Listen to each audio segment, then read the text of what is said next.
نحمدہ ونصلی ونصلی علی رسولہ الکریم اما بعد فاعوذ باللہ من الشیطان الرجیم بسم اللہ الرحمن الرحیم وَكَذَلِكَ جَعَلْنَاكُمْ أُمَّةً وَسَطًا لِتَكُونُوا شُهَدَاءَ عَلَى النَّاسِ وَيَكُونَ الرَّسُولُ عَلَيْكُمْ شَهِيدًا۔ ترجمہ کنز العرفان۔ اور اسی طرح ہم نے تمہیں بہترین امت بنایا تاکہ تم لوگوں پر گواہ بنو، اور یہ رسول تمہارے نگہبان اور گواہ ہوں۔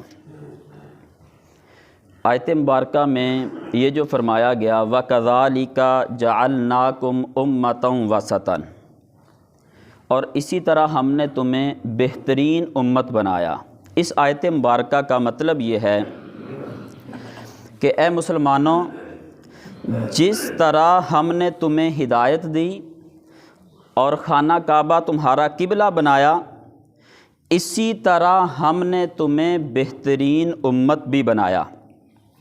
حضور صلی اللہ تعالیٰ علیہ وآلہ وسلم کی امت زمانے کے لحاظ سے سب سے پیچھے ہے اور مرتبے کے لحاظ سے سب سے آگے، یعنی سب سے افضل ہے۔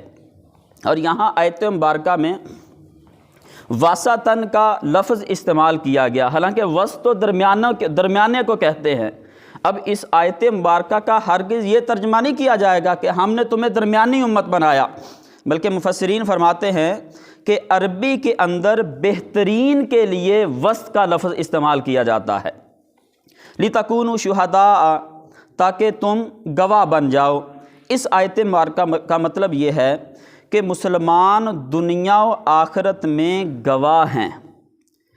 دنیا میں تو اس طرح کہ مسلمان کی گواہی مومن اور کافر سب کے بارے میں شرعاً معتبر ہے، یعنی یہ اختیار صرف مسلمان کو ہے کہ مسلمان دنیاوی معاملات میں گواہیاں ہوتی ہیں نا، جو مدعی ہوتا ہے، دعویٰ کرنے والا ہوتا ہے، وہ گواہ پیش کرتا ہے، تو گواہ کے اندر جو مسلمان ہے یہ کافر کے حق میں بھی گواہی دے سکتا ہے، اور مسلمان کے حق میں تو گواہی بدرجہ اولا دے سکتا ہے، اور کافر کی گواہی یہ مسلمان کے خلاف معتبر نہیں ہے۔ کافر جو ہے وہ مسلمان کے بارے میں مسلمان کے خلاف کوئی بھی گواہی نہیں دے سکتا۔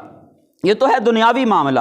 نیز اللہ تعالیٰ کے فضل سے مردوں کے حق میں بھی اس امت کی گواہی معتبر ہے، اور رحمت و عذاب کے فرشتے اس کے مطابق عمل کرتے ہیں۔ یہ بڑی بات سمجھنے کی ہے کہ مسلمان کی جو گواہی ہے دنیا کے اندر وہ کافر اور مسلمان دونوں کے لیے ہے، اور مسلمان کی گواہی یہ مردوں کے حق میں بھی قبول ہے۔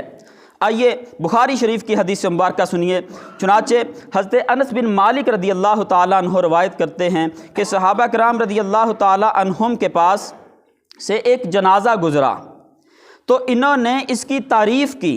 نبی کریم صلی اللہ تعالیٰ علیہ وآلہ وسلم نے فرمایا واجب ہو گئی۔ جنازہ گزرا، صحابہ نے، مسلمانوں نے جس کا وہ جنازہ تھا میت کی تعریف بیان کی، اللہ کے محبوب صلی اللہ تعالیٰ علیہ وآلہ وسلم نے ارشاد فرمایا واجب ہو گئی۔ پھر دوسرا جنازہ گزرا تو صحابہ کرام رضی اللہ تعالیٰ عنہم نے اس کی برائی بیان کی، حضور صلی اللہ تعالیٰ علیہ وآلہ وسلم نے فرمایا واجب ہو گئی۔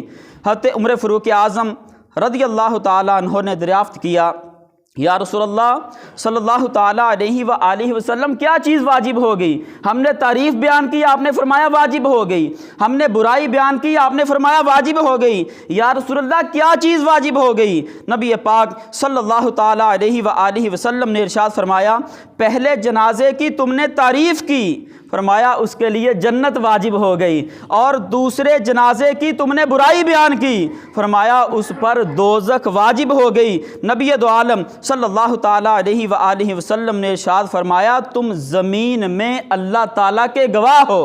اس سے پتہ چلا کہ میت کے بارے میں، جس میت کے بارے میں مسلمان اچھا گمان کریں، اس کی اچھائیاں بیان کریں، اللہ تبارک و تعالیٰ اس کو جنت عطا فرما دیتا ہے، اللہ تبارک و تعالیٰ بھی اس کے بارے میں اچھا معاملہ فرماتا ہے، اور جس میت کی برائیاں مسلمان بیان کریں تو اللہ تبارک و تعالیٰ اس کے بارے میں جہنم کا فیصلہ فرما دیتا ہے۔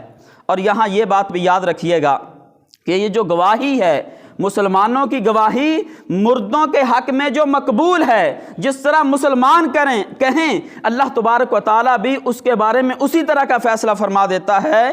یہ گواہی جو ہے اس امت کے صالحین اور اہل صدق حضرات کے ساتھ خاص ہے، اور ان کے معتبر ہونے کے لیے زبان کی نگہداشت یہ شرط ہے۔ جو لوگ زبان کی احتیاط نہیں کرتے اور بیجا خلاف شرع کلمات ان کی زبان سے نکلتے رہتے ہیں اور ناحق لعنت کرتے ہیں، صحیح حدیثوں کے مطابق روز قیامت نہ وہ شفاعت کریں گے اور نہ وہ گواہ ہوں گے۔ یعنی یہ گواہی مسلمانوں کی قبول تو ہے، کون سے مسلمانوں کو قبول ہے؟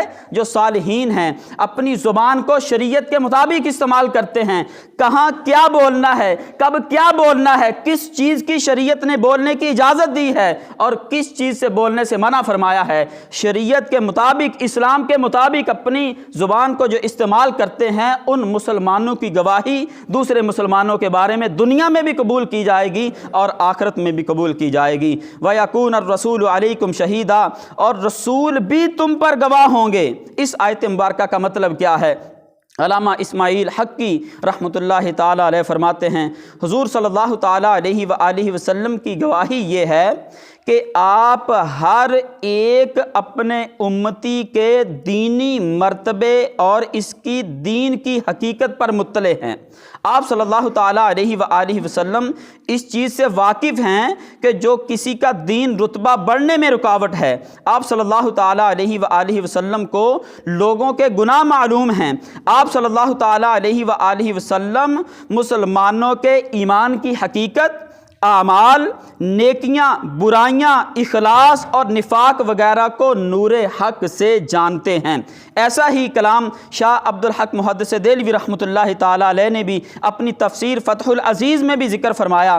فرماتے ہیں کہ یاد رہے، ہر نبی کو ان کی امت کے اعمال پر مطلع کیا جاتا ہے تاکہ روز قیامت ان پر گواہی دے سکیں، اور چونکہ ہمارے نبی صلی اللہ تعالیٰ علیہ وآلہ وسلم کی شہادت سب امتوں کو عام ہوگی، اس لیے حضور صلی اللہ تعالیٰ علیہ وآلہ وسلم تمام امتوں کے احوال پر مطلع ہیں۔ یعنی ہمارے نبی صلی اللہ تعالیٰ علیہ وآلہ وسلم تمام امتوں کے احوال سے واقف ہیں کہ کون سے نبی کا کون سا امتی کیا کر رہا ہے، اس کے اعمال کیسے ہیں، نیک اعمال ہیں یا بد ہیں، یہ سارے نبی جانتے ہیں۔ لیکن نبی پاک صلی اللہ تعالیٰ علیہ وآلہ وسلم تمام امتوں کے احوال کو جانتے ہیں۔ یہ بات حقیقت ہے کہ نبی کریم صلی اللہ تعالیٰ علیہ وآلہ وسلم کی گواہی جو ہے یہ قطعی اور حتمی ہے۔ نبی پاک صلی اللہ تعالیٰ علیہ وآلہ وسلم جس امت کے بارے میں جو گواہی دیں گے وہ قطعی اور حتمی فیصلہ ہوگا۔ کیوں؟ کیونکہ ہمارے پاس قرآن کریم کلام الہی ہونے کی سب سے جو بڑی دلیل ہے وہ حضور کی گواہی تو ہے۔ حضور نے فرمایا نہیں یہ قرآن رب کا کلام ہے، تو قرآن پاک یہ کلام الہی ہے، یہ حضور نے گواہی دی، اور یہ گواہی جس طرح قطعی اور حتمی ہے، اسی طرح نبی پاک صلی اللہ تعالیٰ علیہ وآلہ وسلم جس امتی کے بارے میں جو گواہی دیں گے وہ قطعی اور حتمی ہوگی۔ جیسا کہ یہ گواہی قطعی طور پر مقبول ہے، اسی طرح حضور صلی اللہ تعالیٰ علیہ وآلہ وسلم کی گواہی دنیا میں اپنی امت کے حق میں مقبول ہے۔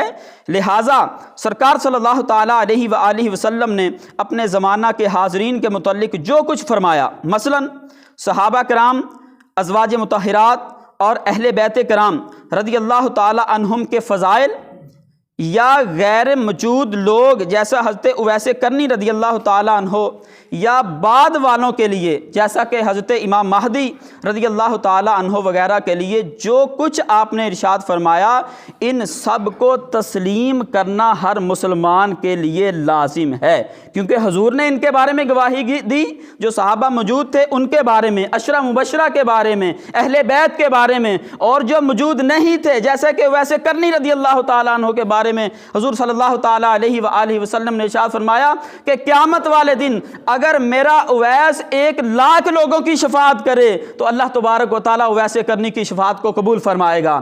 تو سرکار صلی اللہ تعالیٰ علیہ وآلہ وسلم نے جس امتی کے بارے میں جو گواہی دی، جو کچھ فرمایا وہ حتمی ہے، اور ہر مسلمان کے لیے اس کا تسلیم کرنا لازم ہے۔ حضور کی گواہی کا کوئی بھی انکار نہیں کر سکتا۔ اللہ تبارک و تعالیٰ ہم سب کو عمل کی توفیق عطا فرمائے۔